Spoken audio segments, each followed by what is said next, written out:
being here on the ground and seeing these places face to face, I really don't know how to describe it, because you go around and there's a lot of these places, they're so serene, they're so peaceful, and you really have a hard time believing that there was this horrible conflict, this giant clash that took place in a lot of these locations where just hundreds of thousands just perished. Every time that I come here, I find I'm overwhelmed and humbled at the sacrifice that, was made by so many people. When you come to our cemeteries, the history becomes alive here, and you understand the human aspect. And your heart goes, oh my God, oh my God. The thousands and tens of thousands of young men buried there, that's the cost of building a nation, that's the cost of our freedom, and we better learn lessons from that. This area is a battlefield for Canada. And Canada, of course, in World War I lost over 60,000 soldiers. So this is a part of our history. But equally, I'd argue that the lessons of World War I are things that we should share and remember today, which includes the importance of deterrence. If we're not prepared for peace, then war could be the possible result. And that's something I hope we would never forget. The conditions that set the stage for World War I were present long before the assassination of Austrian Archduke Franz Ferdinand and his wife Sophie on the 28th of June, 1914. But it has long been established that this event was the catalyst to its start. For it was in quick succession that major European powers were declaring war upon each other.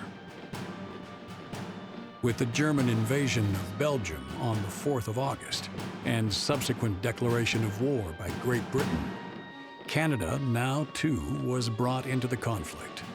And through the course of the war, Canada's actions would not only lead to a clear victory for the Allied powers, but it would build our reputation as a formidable military force and give Canada the growing independence that would allow us to emerge from the shadow of the United Kingdom and forge our own national identity.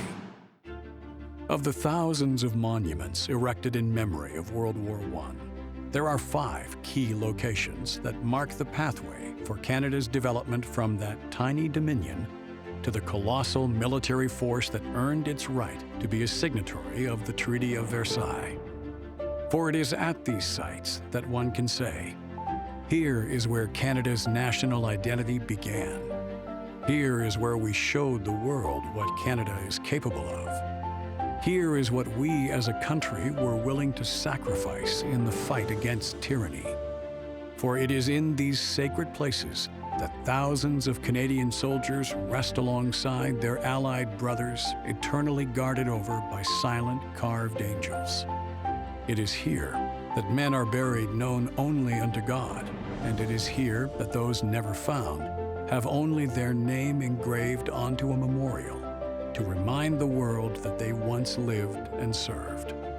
Their sacrifice, forever forged in stone.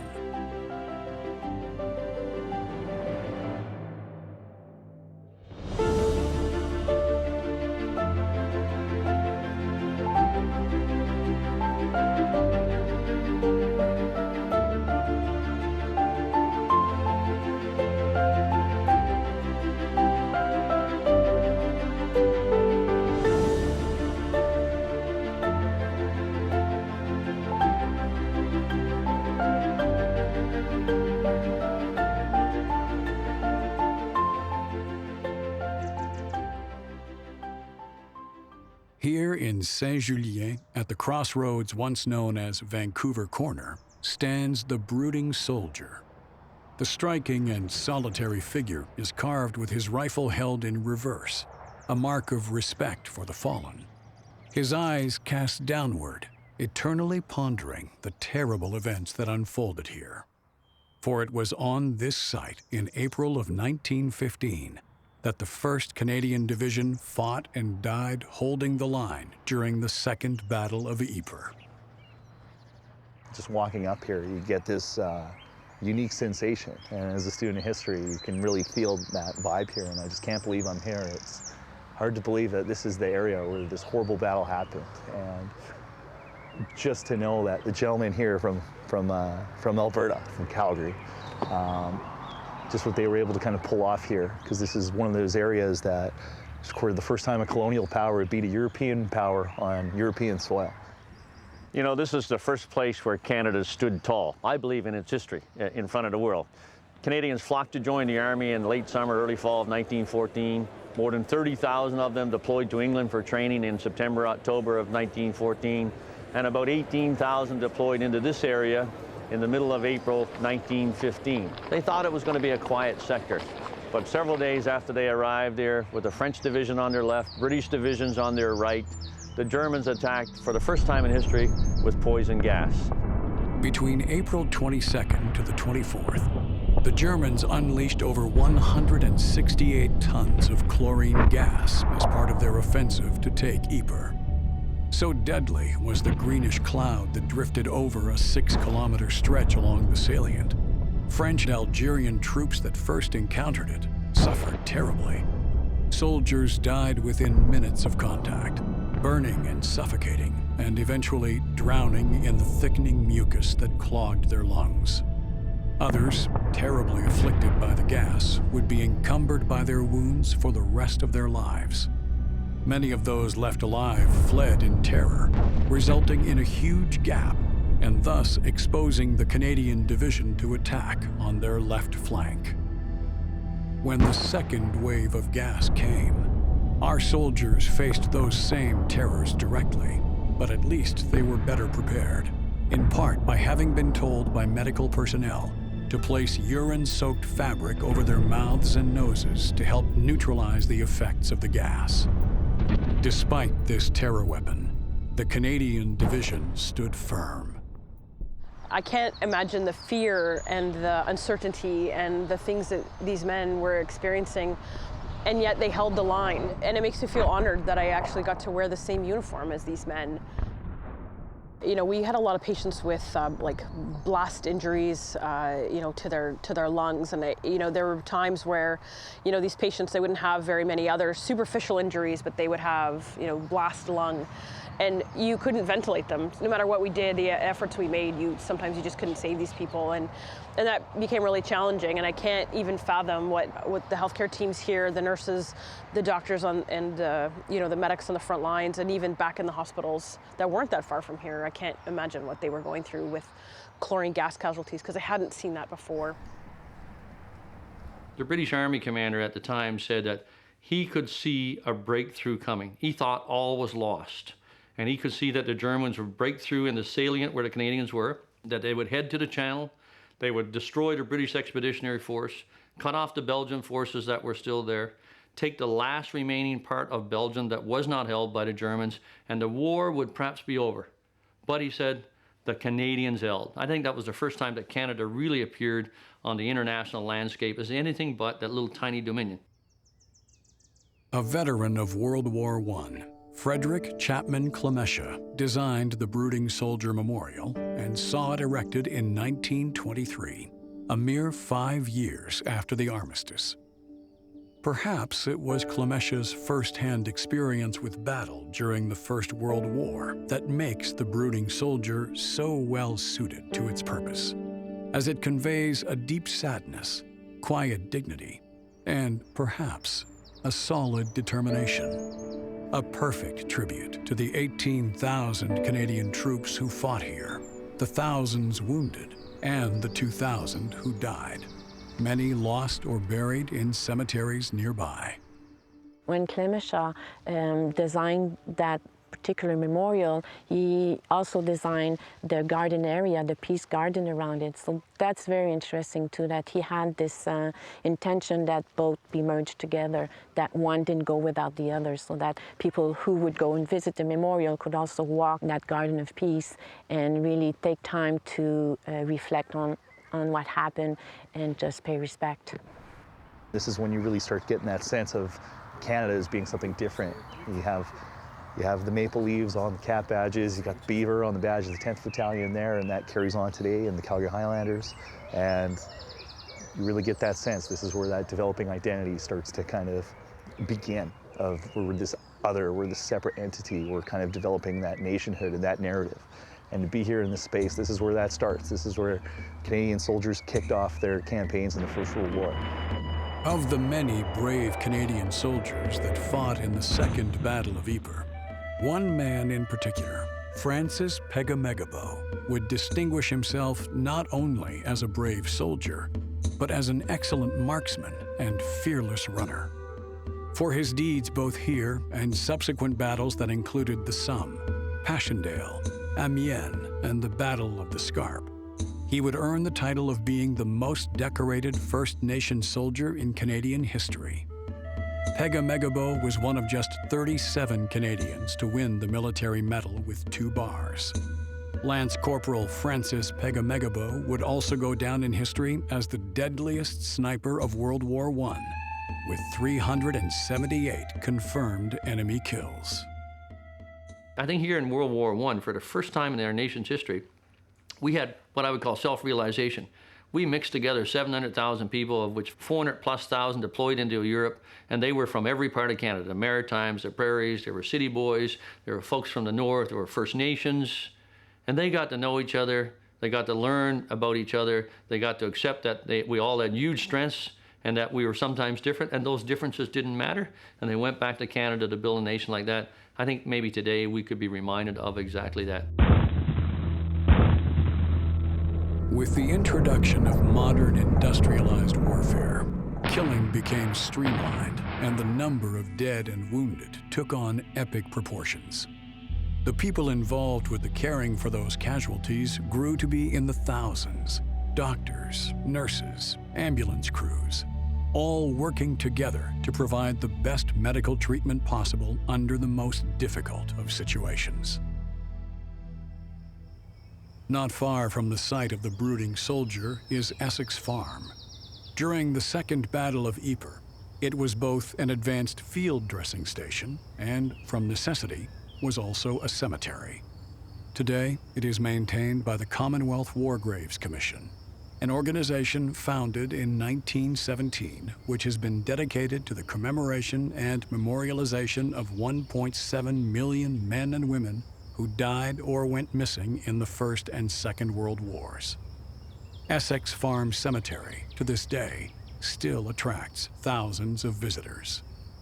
Most come for a very special and specific reason: John McCrae. Here at Essex Farm Cemetery, we have 6 known burials of Canadian soldiers. And as a matter of fact, we see here 3 of them.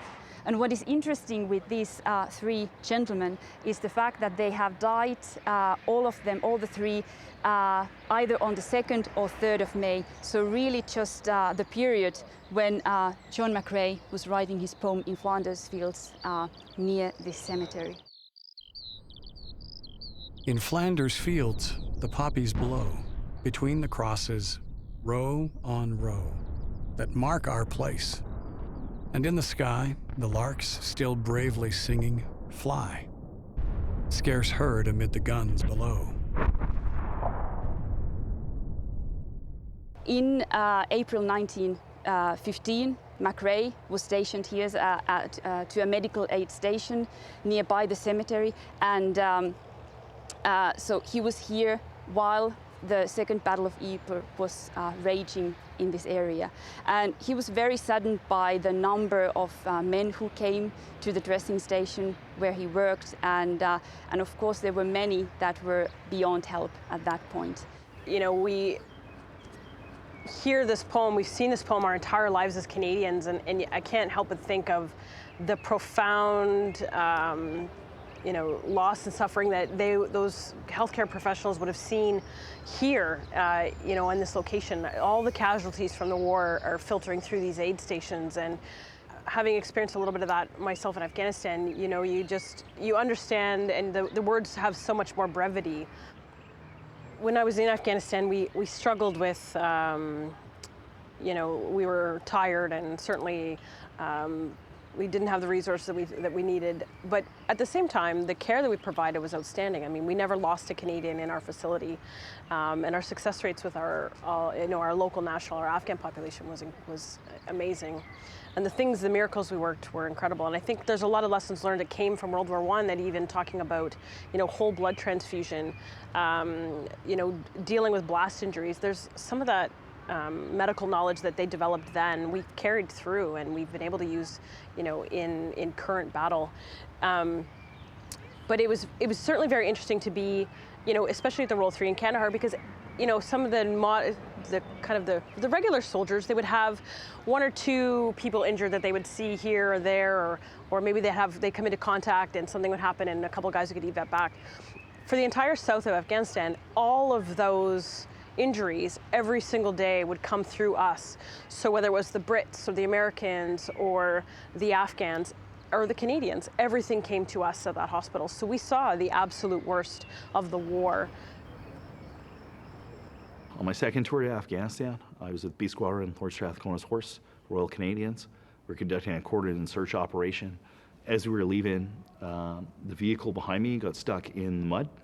So I backed up to tow him out of it, and as I was towing, the belly of my vehicle sunk really deep into the mud, and I hit this huge IED. And that's an improvised explosive device. And I remember hearing this loud ping and this red flash. And I remember looking down, and my right leg was sitting in my lap. And I remember thinking to myself, oh man, if I die here, my mom's going to kill me. And it was kind of, I don't know, it's kind of funny now, but at the time, I really thought that, oh man, I'm in trouble. And I used to have this device called a CAT tourniquet. I used to just kind of have them loose on my legs because I knew if I got hurt, that might be the last thing I get the opportunity to do while I'm conscious. So I brought it up and I tourniqueted my right leg as tight as I could just to really squeeze off the blood just so I wouldn't lose any blood out my leg. But I was feeling a lot of pain kind of in my trunk area, and I got thrown so hard in the blast, I actually ripped my pelvis into several pieces, and I fractured both heads of my femurs. So I was in pretty bad pain, and I knew in a bad way that I had a really serious injury. But I didn't really have too much time to think about it. I couldn't move I was trying to use my left foot to kind of get off my pelvis area, and I couldn't move my left leg. And I thought it was because I had injured my spine. I thought I was paralyzed. And I tapped my left boot, and the tib fib came out of my trousers, so I knew I was in deep trouble then.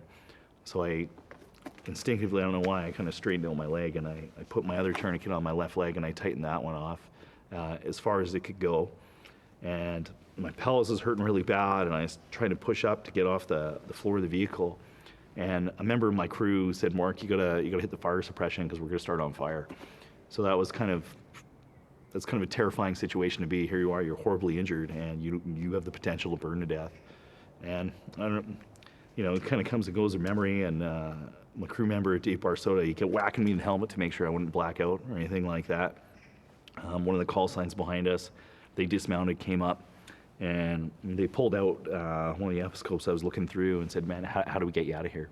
Because there was a challenge, because the way our vehicle was positioned, they couldn't pull me out, and the actual hatch itself was actually destroyed in the blast, the device that opens it. So I just did first aid as best I could, and I thought for sure I was gonna die. I didn't think I had a chance. I remember telling Dave, like, dude, just let me die in the fresh air. And luckily I just kind of stayed awake. Dave kind of egging me on, making sure I wasn't blacking out or anything like that. And eventually they got some other vehicles out, and they were able to open the hatch for me and get me out. And I remember I was hurting really bad because I think I just grabbed the medic, and he was trying to hook this apparatus around me. I said, dude, I can just pull myself out, like, just get me out. So they got out, and my legs were kind of just like wet noodles, just flopping around on the vehicle. And an American medical team came in, stretcher team got me up, put me on there, and I remember getting that dose of morphine and just being like, oh, thank God, I can die in peace here. And we landed at the Royal 3 Hospital in Kandahar at Kandahar Airfield. It was a Canadian-run hospital at the time, and I knew a couple of medics who were there, so they knew me personally. So it was pretty tough on them just to see, somebody they knew quite intimately come in. And I remember there's one medic there, Sergeant Fabio Lacentra. He was the first person who told me I wasn't going to die. He said, don't worry, Mark, you're not going to die. And I said, I don't know, man, I'm hurt bad. And I was in there for a while. And other than, I don't really remember anything after that. They dosed me up pretty good, and it was just darkness. And then I remember waking up in Landstuhl, Germany, and I think my folks were there at the time, and I probably aged my parents probably 20 years just like that in an instant. I don't really remember much. I remember them pulling the tube out of my mouth, and apparently I chirped my mom for not wearing makeup to come see me. So sorry, Mom. I guess but I don't know. You try to keep it lighthearted, right, and let everybody know you're okay. But my injuries were just they were too severe. They were just too severe. So it was at that point that the decision was made to amputate my left and right leg. So Mark was my patient in 2008. So to see him here has been overwhelming. You know, the last time I saw him before this trip, he was in my ICU bed and he was not doing very well. And we worked pretty hard. The other nurse that was in charge of his care, Captain Pat Breckenridge, you know, he worked his magic, and we pulled a few strings, and you know, we saved his life. And it's incredible to be here and to see him with his wife, and he's walking around and he's alive. And there's been a few moments where I just catch myself watching him and in awe at how well he's doing, and he's thriving, and you know, it's so rewarding. You know, it really brings it home for you why it is we do what we do. And I didn't expect that. You know, we never get to see our patients. There were so many that we took care of that we never knew what happened. You know, in particular, our Afghan patients and a lot of our Canadians. You know, there were some that, you know, we've never been able to follow up with, or I mean, just out of sheer numbers alone, you didn't know. Half the time you knew some of their names, but you just were so busy that you didn't pay attention. You know, it was on to the next one and on to the next one and the next one. But Mark, out of all my patients, stood out because we worked so hard, because we fought so hard to keep him alive. And the worst of the war was still yet to come. The number of casualties, the wounded and the dead would reach into the millions. Commonwealth war graves and memorials would number in the thousands just to commemorate the dead and missing soldiers of the First World War alone. For every Newfoundlander, July 1st is a day that is a cause for both celebration and mourning. For it marks not only Canada's birthday, but it also is the anniversary of one of the darkest and bloodiest days in the history of World War I. For it was on July 1st of 1916 that the offensive known as the Battle of the Somme began. Most people, particularly military historians, they do not argue that the Battle of the Somme did not need to be fought, because it did. The French were bleeding to death at Verdun. There had been nothing but dark shadows on the Allied side for the previous 2 years. Most of northern France was still occupied by Germany. Most of Belgium was occupied by Germany. And the British Empire forces, the British Expeditionary Force specifically, including the Canadians, had to do something. The Battle of the Somme, though, I think was marked by perhaps the amateurism of how it was conducted, and lessons that perhaps, again, should have been learned way back in the American Civil War, 50 years earlier, that men with shirts walking quietly across a field, unsupported by close-in artillery, unsynchronized, not doing fire and movement as we call it today, are no match for machine guns, snipers, and artillery bursts. And that was proven. It was proven on day one of the Battle of the Somme, when almost 60,000 casualties in the British Expeditionary Force took place, some 20,000 of whom died. The regiment that faced the worst of that on day one was the Royal Newfoundland Regiment, of course, which is near and dear to my heart. 801 soldiers went over the top. Only 68 were available the next morning for roll call, and there went the leadership of Newfoundland for the next 50, 60 years. The offensive led by British Commander Field Marshal Sir Douglas Haig was marred by poor decisions made by leadership at every level, and made worse by using tactics that were woefully outdated for modern industrialized warfare. The tragedy that resulted was far from the lofty dreams that the advance would go miles and send the enemy on his demoralized and defeated retreat. There is a school of thought that the British Army in particular had not realized that in order to fight and win this war and any one after that, because of the industrial age and the industrialized methods of killing that were prevalent, you had to have professional, experienced, trained, prepared leadership. And they still had an amateur leadership. It was still the view that gentlemen would be the leaders, and with their gallantry and valor, that would be sufficient to win the day. Well, obviously it wasn't. And even the night before, at Brigade O groups here at Beaumont Hamel, when brigade commander gets his leaders together to talk about the final things before the assault, at one of the brigade commanders O groups, the discussion was more about what the troops should have for breakfast than actually how they were going to fight the battle. What happened was the troops got up and assaulted in tight formations, and when the Newfoundlanders went over the top without any coordinated attacks to support them, without artillery fire to keep the heads of the Germans down in their trenches, in short, they were on their own. They went forward without fire and movement, that is to say, a group moving really quickly, going to cover, and then shooting and allowing another group to move quickly. They just got up and marched forward. And when they did that, of course, they were prime targets for machine guns and snipers and artillery bursting amongst them. They got tangled in their own wire.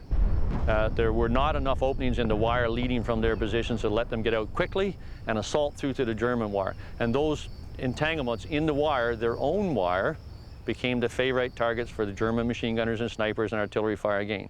And then when they got through that, the few who did, the few who got as far as the German wire, discovered that the artillery, which had said it would be able to cut that wire, open it up, destroy it, had failed to do that job. And so they couldn't get through that wire obstacle into the German trenches themselves. Then lastly, the Germans were really good at building their bunkers and their trenches to protect their soldiers. They could hide away no matter how severe the bombardment that was put upon them. And as soon as that bombardment stopped, they would come out of those bunkers, almost always unscathed, man their machine guns, and be ready to take on an attacker. It was the way the Battle of the Somme was fought that's always been in question and always criticized, not the need to have it.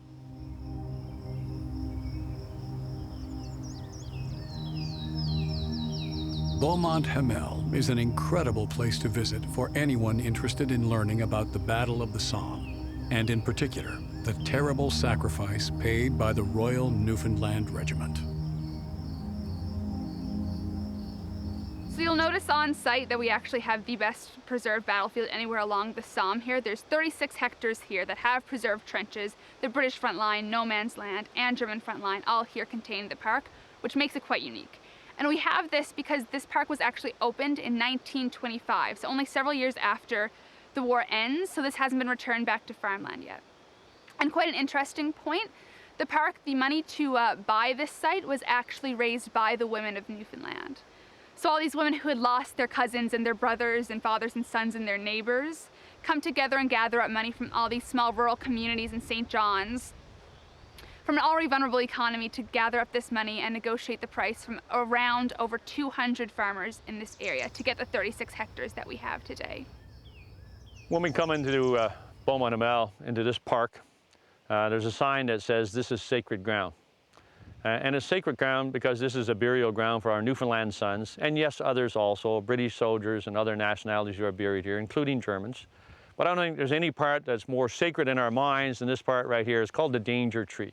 It was one of the very few trees standing here on the day of battle because of all the artillery fire and the fights preceding it.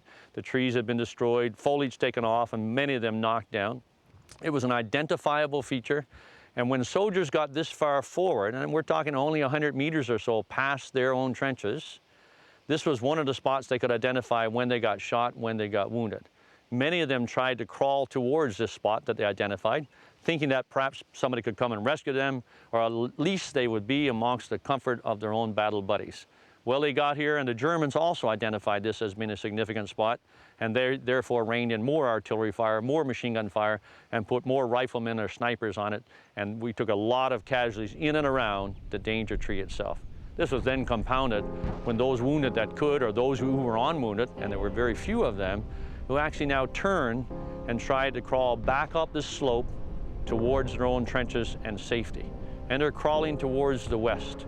It's now about 9:15, 9:30, 9:45 in the morning on the 1st of July 1916, a bright sunny day, and the sun is shining directly on their backs as they climb up the slope. And on the back was a little tin triangle, 6 inches by 6 inches by 6 inches, which they had been ordered to make from their biscuit tins, so that as they moved forward, observer planes could see the sun glinting off those triangles and see how far they had advanced and if the brigade or division commanders should reinforce that success. Sadly, it became the opposite. It became really the cause of the demise of many of those soldiers, because that little triangle glinting in the sunlight became the favorite aiming mark for snipers and riflemen and machine gunners. The other site that is equally poignant for Canadian visitors, and Newfoundlanders in particular, is the Royal Newfoundland Regiment Memorial. A lone caribou, the official emblem of the regiment, stands atop a rocky mound reminiscent of the rugged shorelines of Newfoundland, facing toward the battlefield where so many men were lost. At its base, bronze plaques commemorate the 820 men from the regiment who died or went missing and are presumed dead. And it's over here, of course, that I also have another member of my family, another great-great-uncle, Eugene Forsey Simmons. You can see him right here. So he was a part of the Royal Naval Reserve, and he was on an armed cruiser later on in the war, which was sunk by the opposing forces. And there wasn't any survivors on his, so it was over 250 men who perished in that. So working here is really quite special for me. I am from Newfoundland, and I actually have quite a personal connection to this site. My great-great-uncle, his name was Gordon Etheridge, and he was a member of the Newfoundland Regiment and fought here on July 1st. So he was 23 years old, and he enlists in 1915. And so he actually enlists after the regiment's previous involvement in Gallipoli. So the first time he ever sees action on the front line is here on the 1st of July. So my great-great-uncle, Gordon Etheridge, is in the 1st Company, a company of Newfoundlanders to come up over their trenches and advance into no man's land early in that morning. And he doesn't ever return from no man's land. So he's more than likely one of the 200 to 300 men whose bodies are still in this park and the surrounding fields that have never been recovered from this area. So it makes it quite special for me and quite an opportunity to get to work here, to continue not only the memory of all those men who fought here, but to get to share his personal story as well. The Battle of the Somme raged for 4 long months. Canadian troops deployed to the battlefield near the French village of Courcelette were tasked with taking German defensive positions.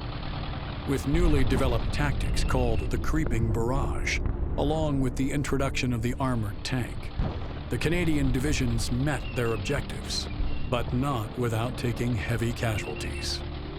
The final death toll for the Battle of the Somme was staggering. On the Allied side alone, casualties reached 650,000, including some 200,000 dead. 24,000 Canadian soldiers were killed, wounded, or went missing.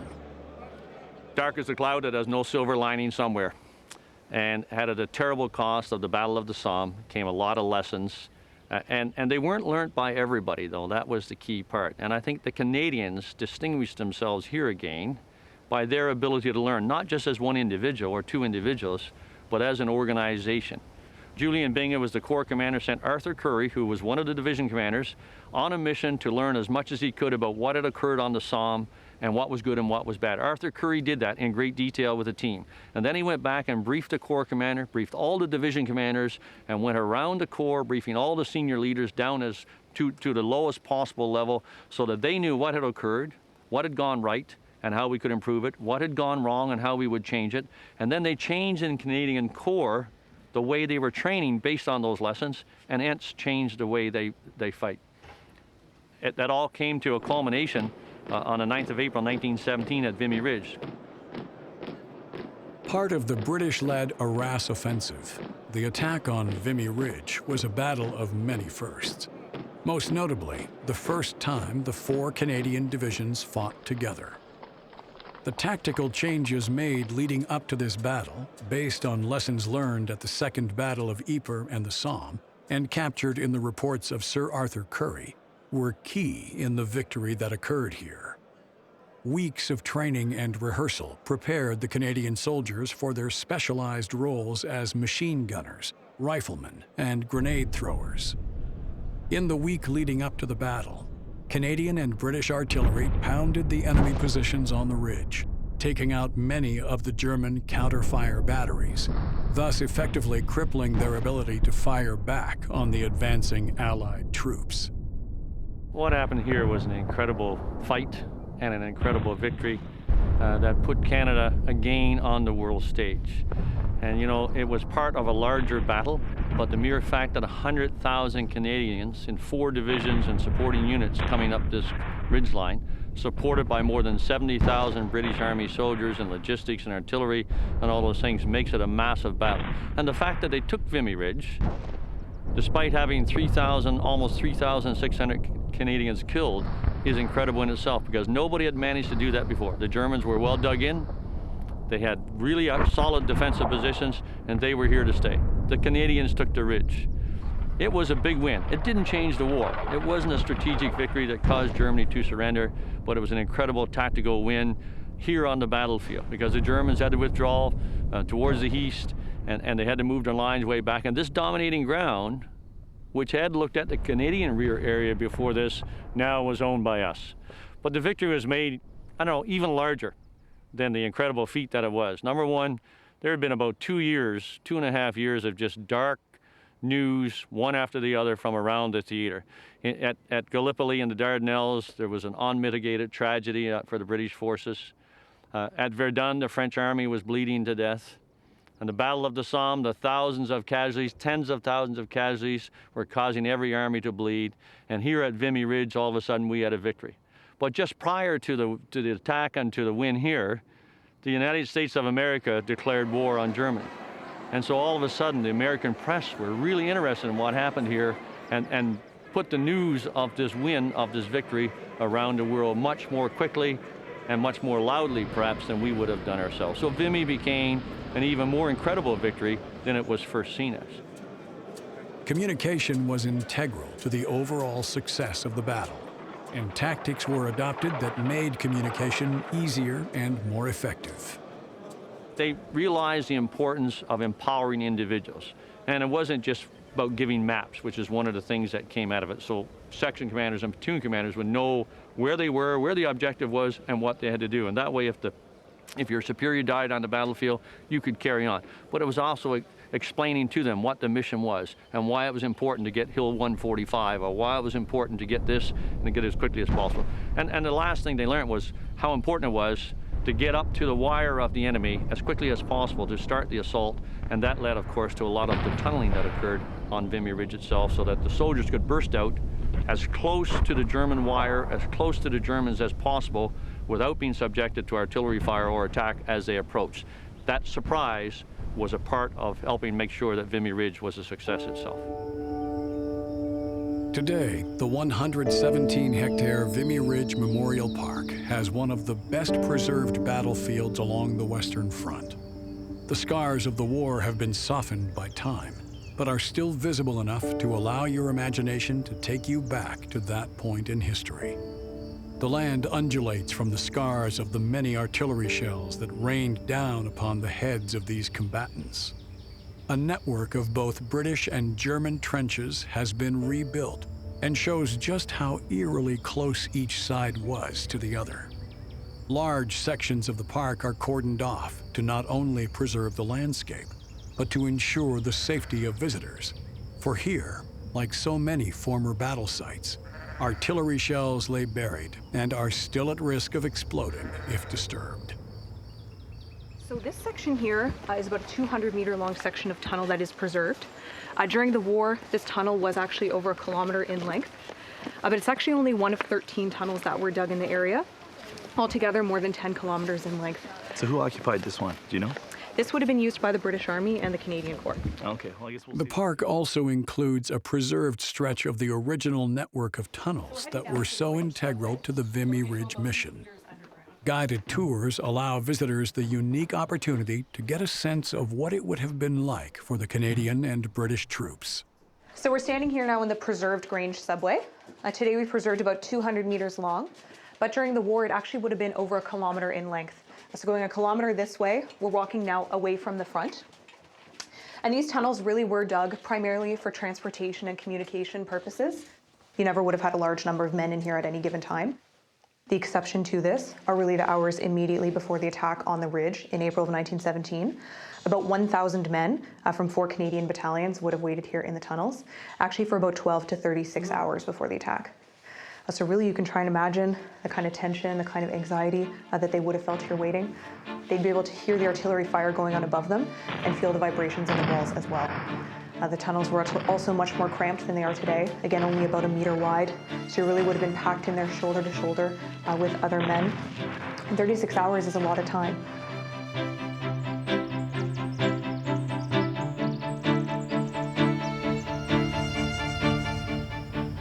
One of the most iconic monuments erected to World War I is by far the Vimy Ridge Memorial. Even from a great distance, its silhouette is unmistakable. Its twin pillars, symbols of friendship between the nations of Canada and France, can be seen soaring towards the heavens. It stands alone atop that hard-won Hill 145, commanding our attention, and deservedly so. For it is a masterpiece of design that is equal in strength and incredible beauty, and equally masterful in its ability to convey both sorrow and pride. Over 11,000 names of Canadian soldiers who have no known graves are etched into its stone. Here you have this narrative of nation building, and in a sense this monument tries to act and serves as a foundation for Canadian society and our nation. And the fact that it is white, it's like a blank canvas, is essentially stating that this is the foundation, the blank canvas moving forward. This is the horrible struggle that your nation went through and that members of your country endured. And I feel like it's a giant statement to that. And you look, there's not really a whole lot of national identifiers as you go around. There's some subtle text. You'll see the odd maple leaf, but it's not overt, it's not the center feature. The center feature of this memorial is the grief, the loss, the pain, the suffering. Okay, so we are now standing in front of the monument, actually. So we do have the 2 pillars, and this big statue in front is what we call Mother Bereft. The Vimy Memorial, designed by sculptor Walter Seymour Allward, is truly a work of art rich in symbolism. The figures populating the structure represent universal values such as truth, justice, and freedom. He said that the inspiration for this monument came to him in a dream, and then there was this artist Longstaff who did do a painting about it. So in his dream, he saw the soldiers on the ridge, and then there were ghosts coming to help the soldiers to retake the ridge. And he was very sad. He was not the military. He was very saddened by the war and the loss of so many young lives. And so that's his vision or his intent, to dedicate this memorial to the regular soldiers rather than to glorify a victory. Mother Canada always really stands out for me. You know, I think about the sacrifices of all the, the families back home. I mean, we think about just the sheer number and volume of dead, but then we think about the number of casualties that are back home. So, back then, 100 years ago, the cost of war pretty much touched every single household, whether it was a family member, a neighbor, a friend. I think about even just the cost of war in our own time, and Mother Canada standing looking over that grave really represents that for me, that true sacrifice of an entire nation. So during the mission in Afghanistan, Canada came out with the sacrifice medal for soldiers who were wounded or killed in action. And the obverse, the back end of the medal, has Mother Canada right there, mourning and loss, with the word sacrifice scrolled right into the medal. So here you have this imagery, this place, this spot that is so associated, so just linked to that sacrifice. And the fact that that's brought forward to modern day, and that's how we honor our soldiers who are killed or wounded in Afghanistan, die honorably in service. That's a link to what these gentlemen gave here and what was lost here. And carrying that torch forward, you'll see there's flames on the memorial holding that torch high. And it creates a linkage for me. It brings me to this spot, to this place, and I feel just an intrinsic link going back to the gentleman here.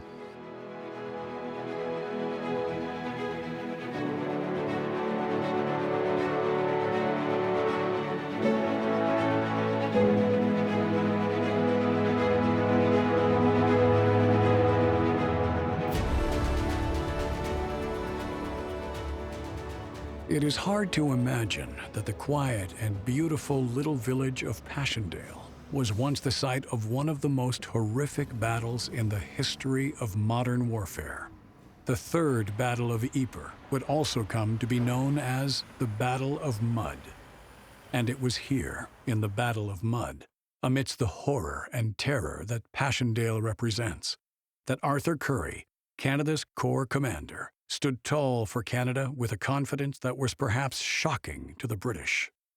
Currie let it be known that Canada would decide what Canadians would do and how they would do it.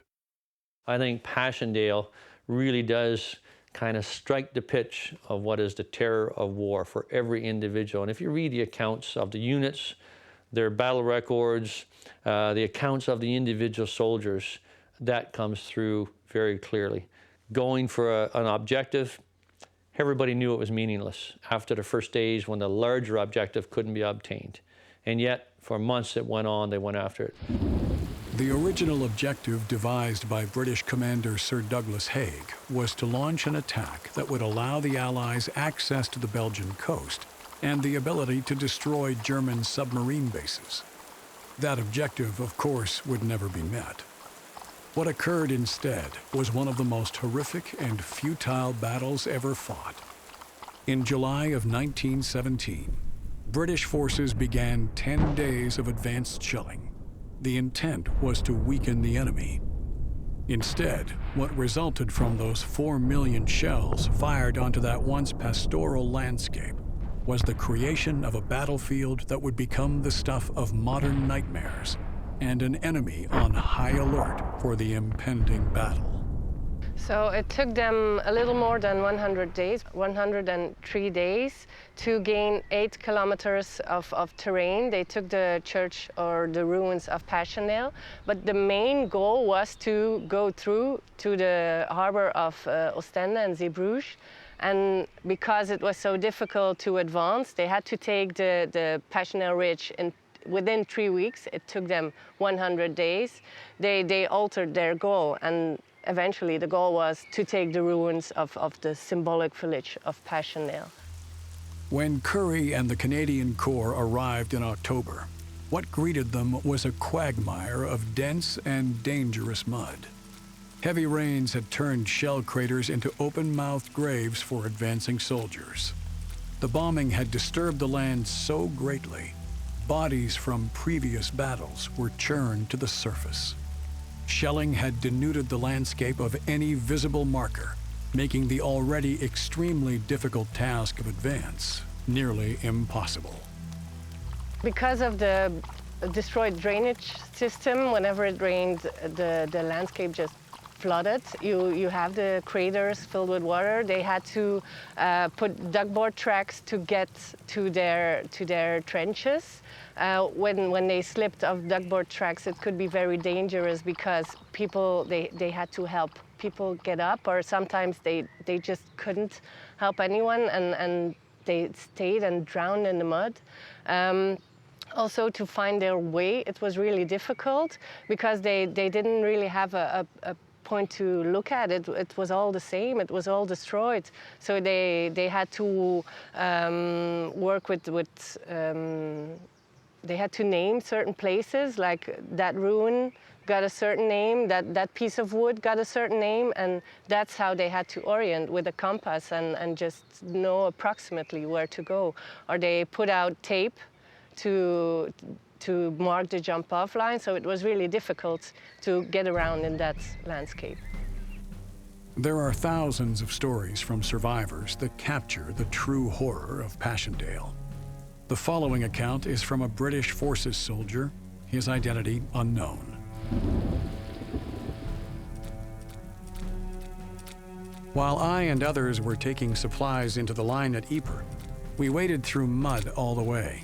It was very necessary to keep following the leader strictly in line, for one false step to the right or left sometimes meant plunging into dangerous and deep mud pools.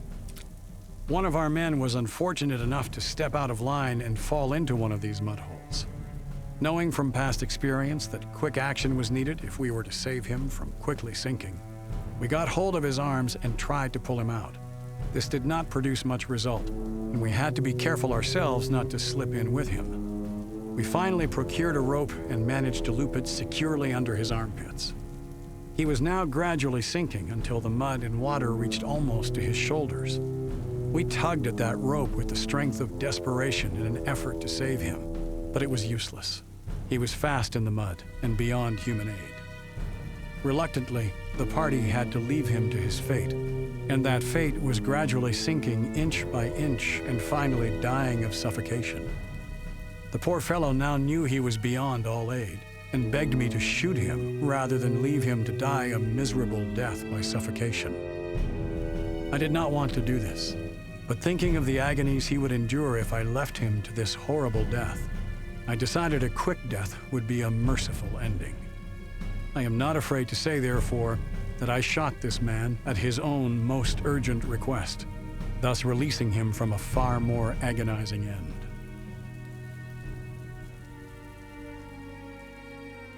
I think the word Passchendaele still strikes, I don't know, terror, fright, horror, sacrifice, useless slaughter. Those things all come to mind when people think about Passchendaele or hear the word Passchendaele, no matter where they are. And I think for Canada it was very similar. The Canadians came here in October of 1917 and were asked to do a mission to take Passchendaele Village. It was one of the key moments for the development of Canada in the war. General Currie, the Corps commander, said, if we're given the mission, we can do it. But we're going to do it in our way, with our tactics and our timeline. And oh, by the way, it's probably going to take us 16,000 casualties. His army commander did not like that. And General Currie went over his head to Field Marshal Haig and made his case that the Canadians could do this with their own tactics, what he called bite and hold. Take a small piece of ground, hold it against counterattack, build it as a base and move forward, do it all over again over a period of time. Haig agreed with him, and General Currie took on the mission. They launched in late October with the Canadian Corps here in place, using the tactics that General Currie had thought through with his commanders and with his soldiers, and by early November, they had accomplished their mission. And when accomplished their mission over 3 weeks, they lost almost 16,000 Canadians as casualties in that battle. General Currie stood up for Canada. He said nobody will tell Canadian soldiers to do a mission or how to do it or exactly what to do while he was the commander. That lesson 100 years later continued to shape me, and I know other commanders in the Canadian Armed Forces, when we did our job, when we met our responsibilities of ensuring that Canadian soldiers responded first and foremost and solely to Canada unless we were satisfied the appropriate conditions were in place for them to do other jobs. I think Passchendaele leaves us that legacy. We look after our soldiers first from Canada. Although the Canadian Corps was successful in its mission of taking the ridge and the ruins of the village, alas, it would be a short and bittersweet victory. In 1918, you had the German Spring Offensive, and the Germans, they took the terrain of 8 kilometers in 1 week. They just took it all back. So there was a lot of lives lost for nothing, actually. And it wasn't until the final offensive that they took the harbors of Zeebrugge and Ostend. Passchendaele will be forever associated with complete and utter devastation, from the staggering loss of lives to the sheer annihilation of its village and surrounding lands. Everything, literally everything you can see here in the region is destroyed during the First World War. Everything you can see here in the region is less than 100 years old. This, of course, includes the chateau that is now home to the Memorial Museum Passchendaele 1917. We are an experience-based museum, so that means that it's not that we are only focusing on historical text or footage. We really want our visitors to have a sort of experience, to have a sort of feeling how First World War felt or was like. So therefore we have two experience parts. It's a dugout experience where visitors exit underground shelter from where they can see how the Allied troops lived behind or under the ground in the First World War. And we also have a trench experience with where we have an evolution of different types of trenches and shelters, so people can really walk through the trenches and see the evolution into trench warfare. So from here on, we're at the end of the British trenches and we're going into the German trenches. Now, the reputation of the German trenches throughout World War I was that they were much better prepared, much more carefully prepared, and much more comfortable than those on the Allied side. What did you see here? I think that's true, but what the Germans, they had, at the end they had, or the last years, they had a few problems, and it's that they didn't have enough construction material. As the British, they still had their colonies, so they had their reserves, and the Germans, they had to be creative with what they did in their trench.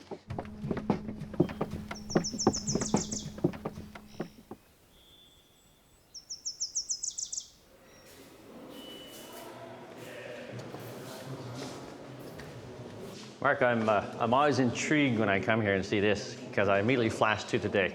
I mean, look at this is the flak vest of the day. Steel overlapping armor, heavy. We all remember that. The helmets are almost the same shape as our Kevlar is now. The only thing missing is the protective spectacles, which were made out of steel and with shutters on them instead of glass. I don't know. Does it touch a chord with you? It's definitely a nod to modern warfare. That's kind of what they're moving into in the First World War, because you have body armor, machine guns, all this other stuff, flying metal everywhere, explosions, shrapnel. The enemy's really close to you at all times, and you just kind of see the evolution of body armor through the ages. 100 years later, we still have not solved the problem of weight. That was heavy. What you wore, what I wore, what Marianne wore was heavy also. We haven't solved the problem of weight 100 years later.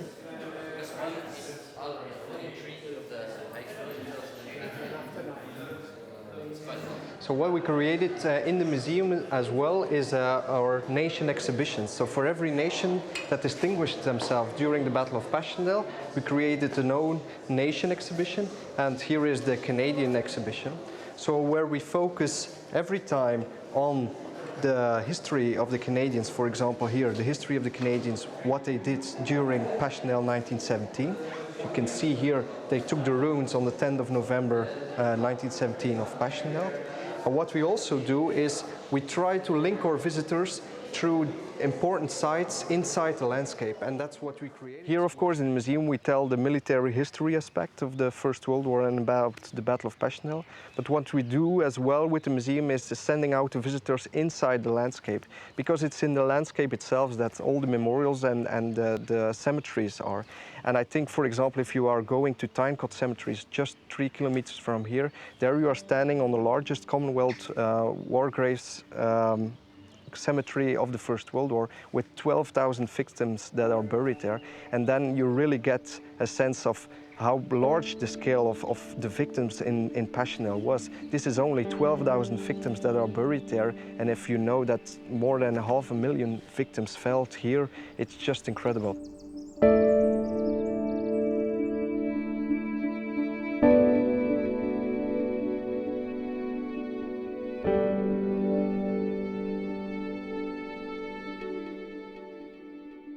Along with the 12,000 soldiers buried at Tynecott, nearly 35,000 names are engraved along the memorial wall. Each name, a British Empire soldier that was lost to the battlefield of Passchendaele and elsewhere along the Ypres salient.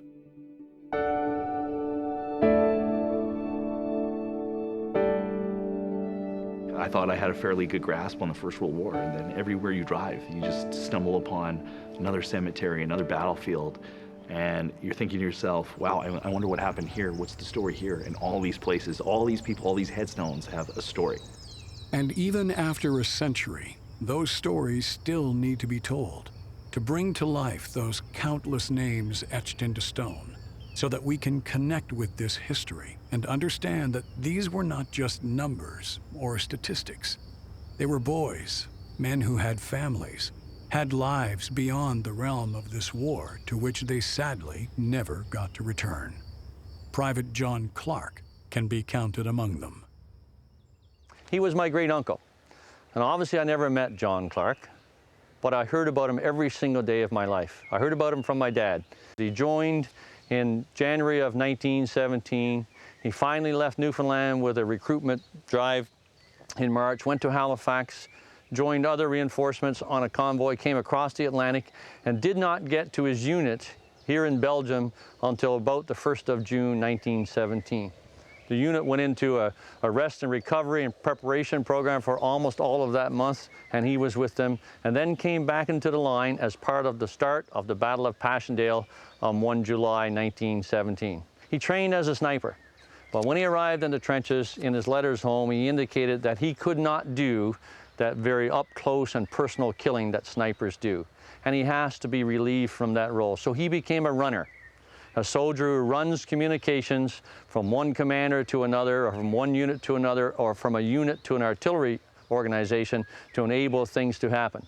But by dint of the profession and the nature of that job, the runners are the most at risk of any of the soldiers in the line, because they're moving when everybody else is ducking down deep in the trenches, and the snipers and the enemy know who they are or what they're trying to do, so they know if they can stop them, they're going to score big points. So snipers track them, machine gunners track them, and artillery observers track them. And John Clark became a runner and did that for a month and a half with the regiment as part of the Battle of Passchendaele. And on the 13th of August, he was wounded by artillery fire while he was doing his job as a runner. Private Clark was brought here, then operational as one of 3 casualty clearing stations in the area. He succumbed to his injuries and died the following day. John Clark was 20 years old. Perhaps the most well-known of all the Commonwealth War memorials and most symbolic is Menin Gate. For it was on this site that hundreds of thousands of British Empire forces passed through on their way to the battlefields of the Ypres salient. Many of those men never able to make that return passage. The Menin Gate commemorates 54,000 soldiers of the British Empire who went missing in the Ypres salient from the beginning of the war until the 15th of August, 1917. Nearly 7,000 names of Canadian soldiers are memorialized here.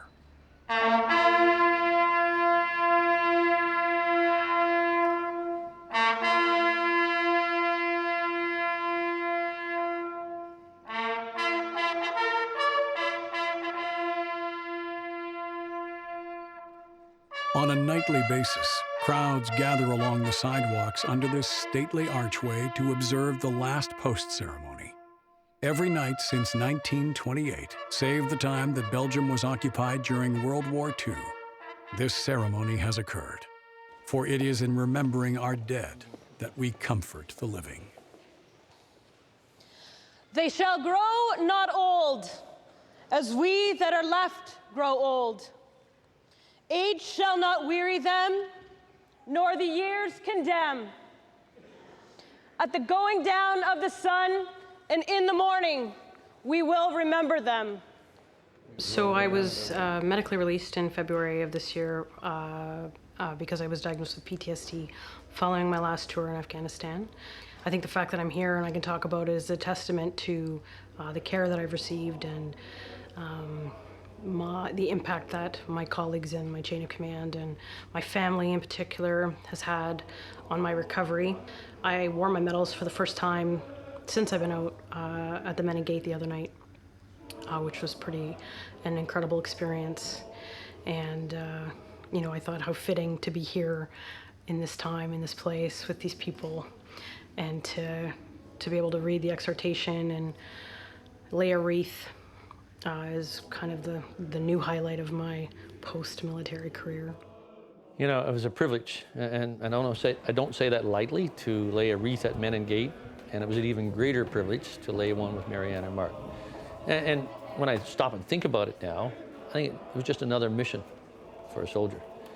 And it's a mission that's very emotional, because Menin Gate is a place that bespeaks emotion, with all those names on the walls, almost 55,000 of them, who died in the salient near Ypres and have no known resting place, no identified grave or body. It is very emotional to do it with those two incredible soldiers, to represent in some way, and I have no official or formal position, but to represent in some way soldiers of the past, soldiers of the present, and soldiers of the future, therefore citizens of Canada. There is no organization in Canada more Canadian than the Armed Forces. And anyone who says Canada does not have a distinct culture just isn't paying attention enough. For the most part, soldiers are acutely aware of the history of the units that they serve in. And that in itself, that gives you something to build on, that gives you kind of a starting point. So everybody who walks in these great places kind of set the foundation of your service and future service. So you know the expectation, the shoes are expected to fill. So through the doors you walk when you join the Armed Forces, you are the future of the Canadian Forces. And you have to take that in mind. And you're inheriting this tradition of success and pride and sacrifice. And it can feel pretty weighty and pretty heavy, but at the same time, you know that generations before you, they didn't shirk that duty. So that's the same standard is required from you. And that's kind of a unique part of that regimental tradition, that you know the regiment's been in some tough places, but somehow they've always prevailed and been there and done their duty. When you go home, tell them of us and say, for your tomorrow, we gave our today. I know every time I put my uniform on, you know, I always thought about the people who went before and the things that they fought and died for that, you know, we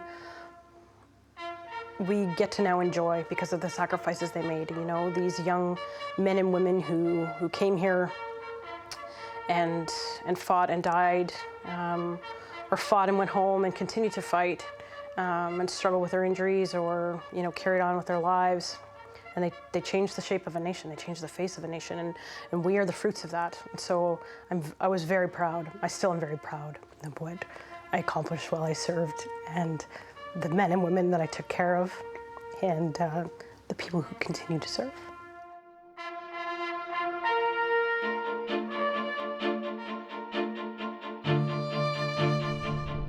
The final 100 days of the First World War, from the 8th of August to the 11th of November 1918, came to be known as the 100 Days Offensive.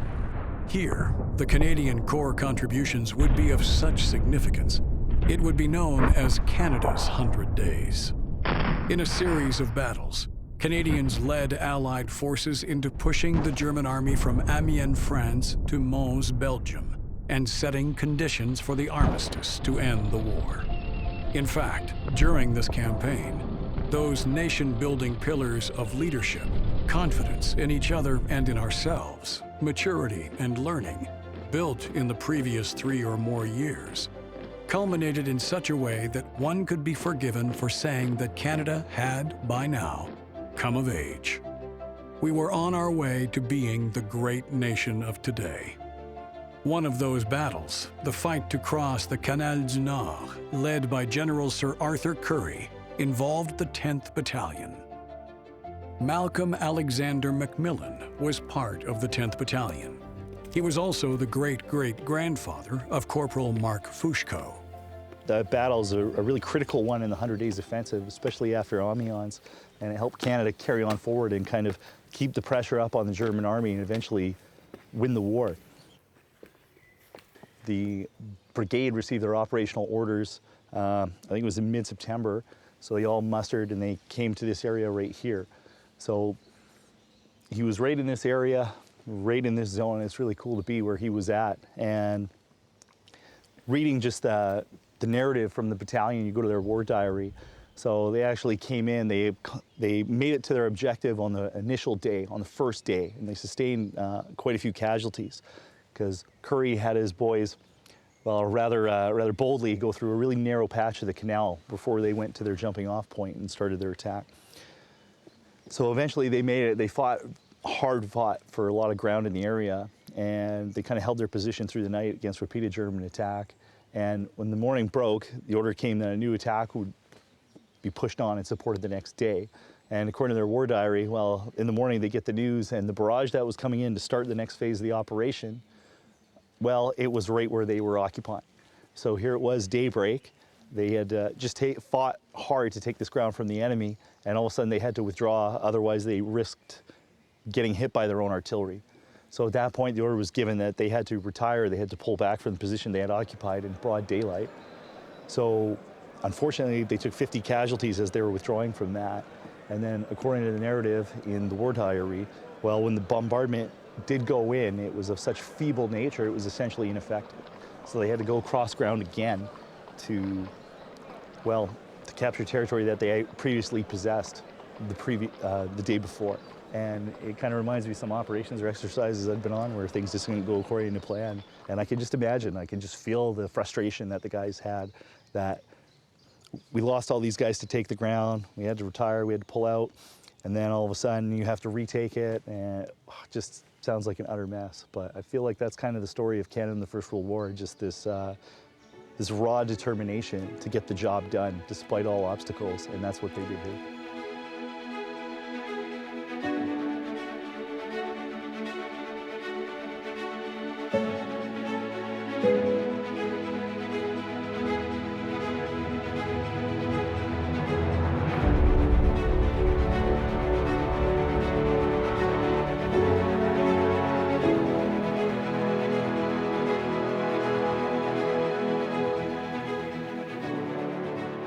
For historically minded travelers interested in tracing the events of World War I chronologically, they would begin and end their journey right here in Mons.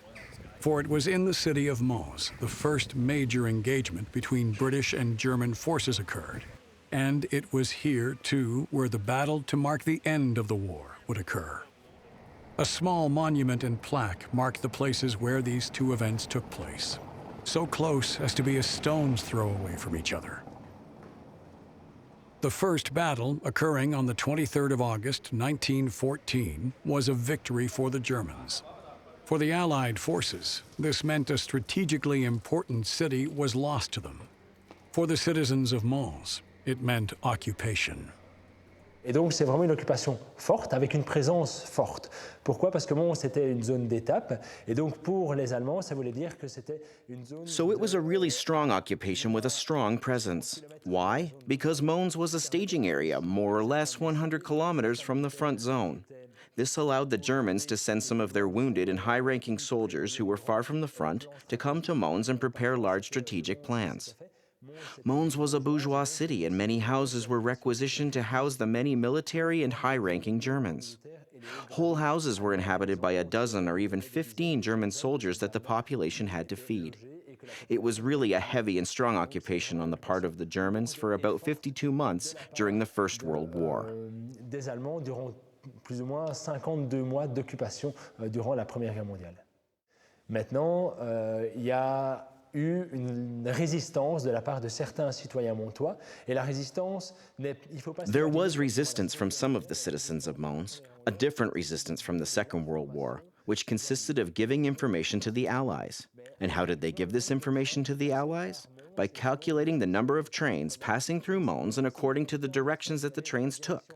We knew, for example, that if several trains were going towards Valenciennes, a German attack would take place in the surroundings of this zone, around Douai, Lille, and Arras. But on the other hand, if all the trains did not pass by Mons, but rather towards Namur and the south of Belgium, that meant that there would be an attack towards Verdun.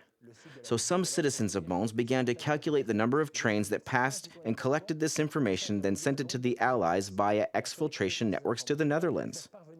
These networks could be networks of exfiltrations of citizens, Allied soldiers, but also information. The British Secret Services in France gathered this information and allowed them to know where the next big German offenses were going to be. Many of the citizens of Mons who gave this information were arrested and shot by the Germans because they helped Allies while in an occupation zone. Allemande, et plusieurs de ces citoyens montois qui donnaient ces informations ont été arrêtés par les Allemands et fusillés par les Allemands parce qu'ils ont aidé les Alliés alors qu'on était dans une zone d'occupation.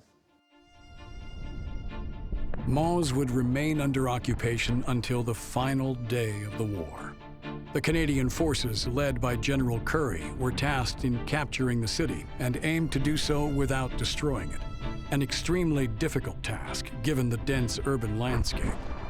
The troops entered the town fighting against German resistance, and although rumors of a ceasefire were in the air, The continuous barrage of German machine gun fire indicated that it was not yet over.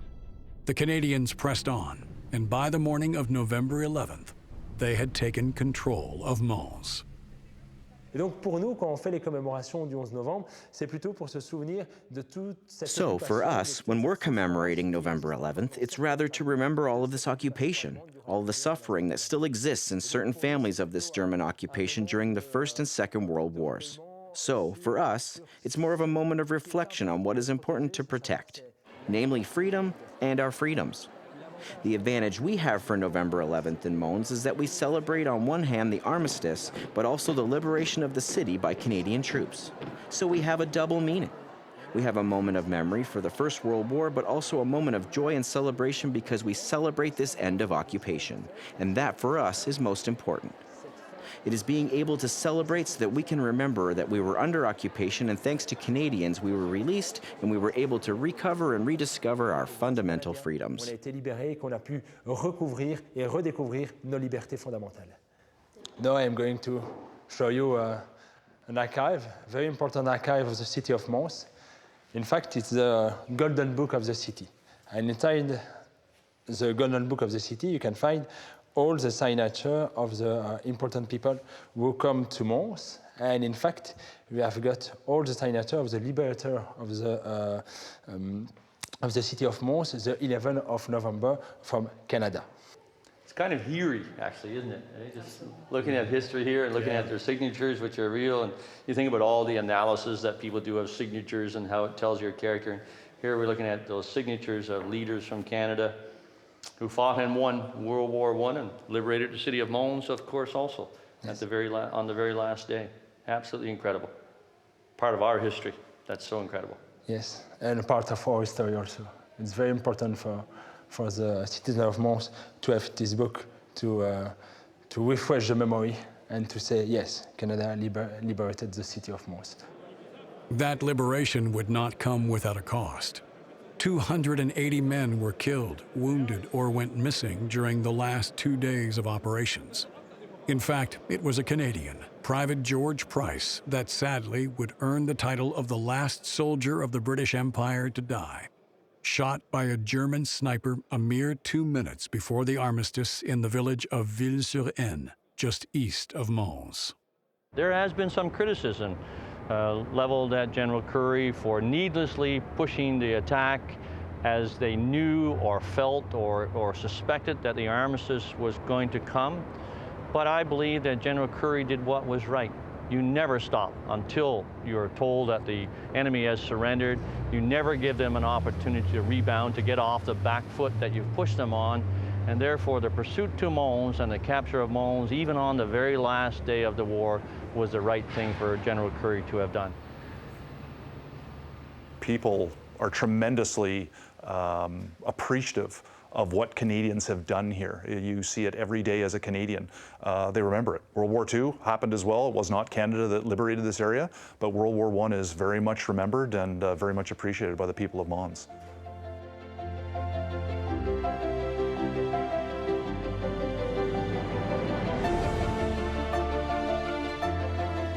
The financial, physical, and emotional cost of World War I was enormous. Every nation involved in the conflict paid dearly, both in dollars and the lives of its sons and daughters. In total, 65 million soldiers from 40 countries and dozens of colonies fought in the war. Over 9 million soldiers and nearly 7 million civilians were killed. Nearly 61,000 of them Canadian. The estimated number of casualties in total reached over 21 million. Men and women would return home forever changed by their experiences, either fighting on the battlefields or for tending to those wounded during battle. These men and women gave their everything to help build this country. It never occurred to me that I would get PTSD from doing a job that I spent years training for, in a craft that I loved, in a place that I loved, doing a job that I loved. And it's it never dawned on me that that would be something I'd have to worry about. I was never afraid in Afghanistan. I thought about the guys that were sleeping in the dirt and getting, into firefights and getting blown up by IEDs. I thought of my patients. I thought, if there's going to be somebody who gets PTSD, it's going to be them. So it never occurred to me that, working a job that I valued so much, that I loved so much, that I kept volunteering to go back and back for, that it would haunt me the way that it did. So it took me by surprise. But, it's been a long, hard road to recovery. Certainly a couple years ago, I would never be able to be here and talking about it. But, to me, it really does show that as far gone as I was, you can come back. So True Patriot Love, comes in almost as a new community. There's this group of people out there who genuinely care, and they have a genuine interest in you as a soldier, as a veteran, as a person, and they're not going anywhere. They're not getting posted to 50,000 places around the country or deploying, so you have this sense of community that are these people that are just so generous and so kind and true, and that's unmatched. The blast left me, without my feet and essentially without a career, just kind of searching for purpose and trying to navigate this new apparatus, this new life that I would have, because you go from this super fit, super active individual who I feel like I could have done anything, to all of a sudden I'm in a wheelchair and I have a hard time going to the bathroom. Like, I thought my life was over. The good thing for me was there was a lot of support post-injury to kind of lessen the pain, I guess, and the burden of transition. So I had the Military Soldier On program, which was kind of a rehab through sport program. And Soldier On gave us physical places where we could kind of get together, co-locate, and just kind of have fun and take on challenges and just kind of realize there's other things that you can carry on doing. There's other ways you can express yourself physically and get out. And that really allowed us to establish this community, and it gave us challenges too for things to do. So we kind of all got together as a community, and they brought your family as well, because when you get injured, it's just not yourself who's hurting, it's everybody around you, everybody close to you. So giving that opportunity to get everybody together was really well. And True Patriot Love, they actually sponsored a Soldier On event for the 2010 Paralympics. So that was just an amazing experience, because they were the enabler for us to have this great experience and see people from all over the world with really severe injuries and disabilities kind of come together through sport. And you realize kind of the therapeutic nature of activity when you become disabled. And it really helped with my morale and allowed me to kind of start gaining the sense of normalcy and kind of come to terms with what had happened to me. Life is pretty busy in our country. And for a fleeting moment each year, some Canadians pay attention to what went on in the history of our nation, 50 years ago, 100 years ago, or more. And we want Canadians to remember more, because here we had the foundation of a nation. We had that leadership, we had that self-realization, we had the confidence, and we had the learning come out of here, and we had a comfort and a maturity in standing tall in the international environment. We signed the Treaty of Versailles, which ended World War I, as a nation, and so I think that part is incredibly important to Canadians now, to understand that in order to build a nation, you have to have all those things, and you have to keep nurturing all of those things, and when you stop doing it, your nation starts falling into disrepair, and just maybe you're headed for trouble. I have a theory that Canada is actually a very big country, and you get that perspective here in NATO, 29 countries. And we're, of course, not the world superpower and some of the other big nations in Europe, but we're considered a very powerful, credible country. And I think World War I and Canada's role in which we grew, and Canada took an increasingly complex and successful role in World War I, and I think that's part of our history and heritage, and that is what we've learned from it, and Canada is now seen as an increasingly powerful and capable country because of that. When you look at Canada's commitment to the First World War, you have 600,000 out of a country of roughly 7 million. That's a pretty big commitment. That's roughly 1 in 7 people in the armed forces. And the thing is, the maple leaf was not on the Canadian flag at that time. Everybody associates the maple leaf today so strongly with Canada. But you look back at the badges and everything else they wore, you see the maple leaf on their badges. And you have so many men serving, and a lot of them were foreign born. By foreign, I mean they were born in the UK. But that's when you start seeing these national symbols really take hold, take a grip, and they're coming from this young nation. They're wearing these fresh badges with the maple leaf on it, and that's really the first time where that kind of starts becoming ingrained in the national consciousness as a symbol of our nation, and the sacrifices and successes that really set us apart from the British Empire. We're not just part of the British imperial family anymore. We are our own nation. It wasn't really until I joined the military that I really started to understand the impact that Canada's military history has had on Canada as a nation.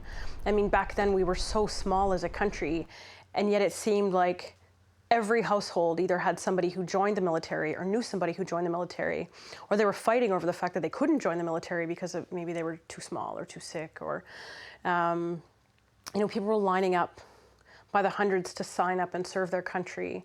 And that's so incredible, thinking that, some of those families had just moved to Canada. They just relocated to Canada.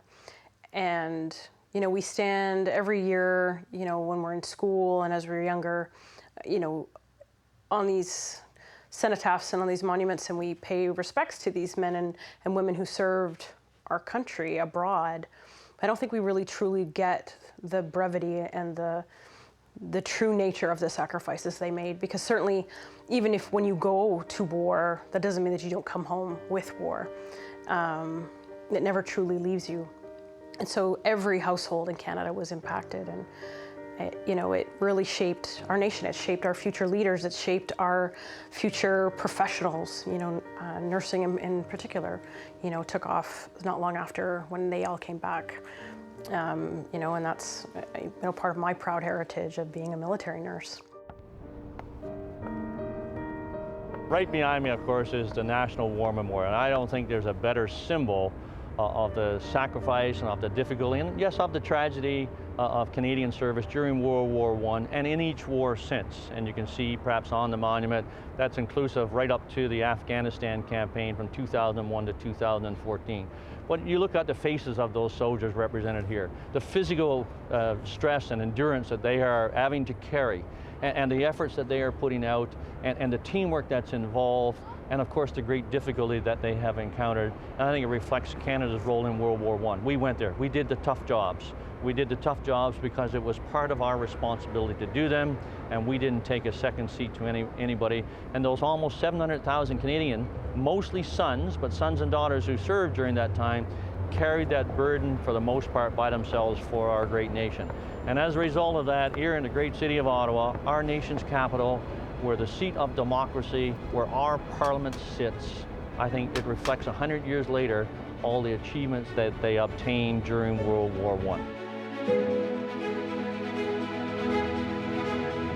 Our memorials, rich in symbolism, beautiful in simplicity, and unpretentious in design, are our physical touchstones to those moments in history when liberty and freedom were in peril. They are here to remind us of the terrible cost of defending that freedom, to remember the fallen and to honor their sacrifice. Equally important, they are symbols both of what it takes to build a nation and what it takes to maintain one. Leadership, self-realization, confidence, maturity, and constant learning are represented here as much as any other carved into this indelible material. Our growth from a tiny nation, from that dominion, part of the British Empire, to the great nation of Canada, is forever forged in stone.